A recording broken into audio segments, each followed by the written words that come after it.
Don't look now, but Democrats have started campaigning like Republicans. There's a reason, and it tells us a lot about where we are in the 2022 midterms.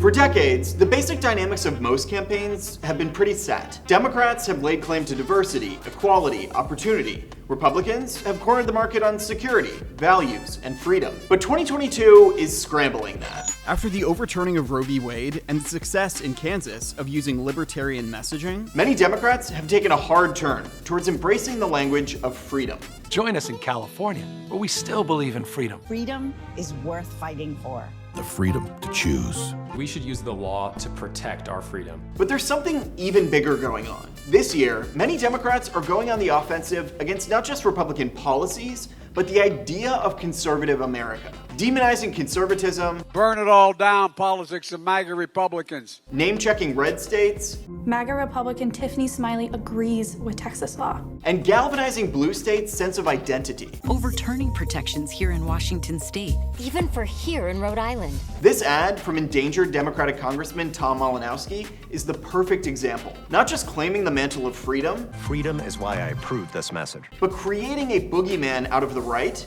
Certainly not the MAGA crowd.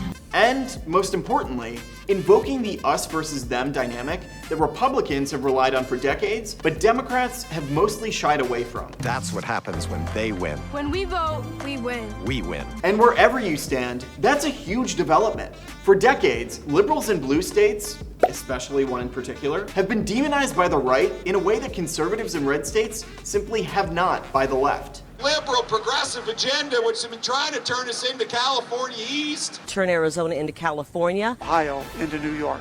Turn Richmond into San Francisco. From California, New York, and Massachusetts. For anyone who follows politics, this kind of thing is so normal, it's easy to forget that there's no equivalent on the left. Think about it. Susan Collins' challengers never ran ads saying she's beholden to Kentucky. Gretchen Whitmer never accused her opponents of trying to turn Michigan into Alabama. And there's a big reason why this is changing now. Culturally, the country has moved away from conservatives. In Clinton, Bush, and Obama's Americas, conservatives outnumbered liberals 2-1. It wasn't until 2019 that a majority of Democrats identified as liberals. Now, the gap is half of that. And in the past 20 years, the country has sprinted towards the liberal side on key issues like drug laws and sexual minorities. And that's trickled down to our behaviors as well. Feminist used to be a slur. Now it's popular. More people are going to college and getting tattoos, and fewer people are involved in organized religion. Dunkin' Donuts and 7-Eleven sell lattes and avocado toast. Basically, the liberals who were legitimately out of touch in the 90s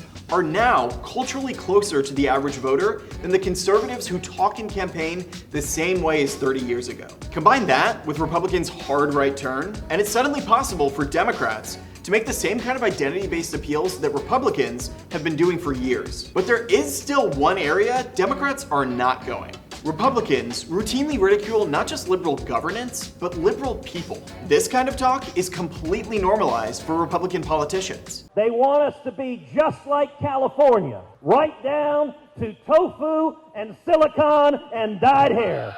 It's unfathomable to think of Bernie Sanders mocking the way West Virginians talk or dress. Republicans have literally run ads mocking the way liberals talk and dress. ISIS? They're overrated. Try to imagine what would happen if a Democratic super PAC ran ads in a special election in Massachusetts mocking Southerners. There were literally dozens of instances of Donald Trump being openly biased against blue state residents. But one thing is clear. Republicans have been right about a certain truth. There is no coexisting between a lot of America anymore. One side has to win. And now, both sides are punching.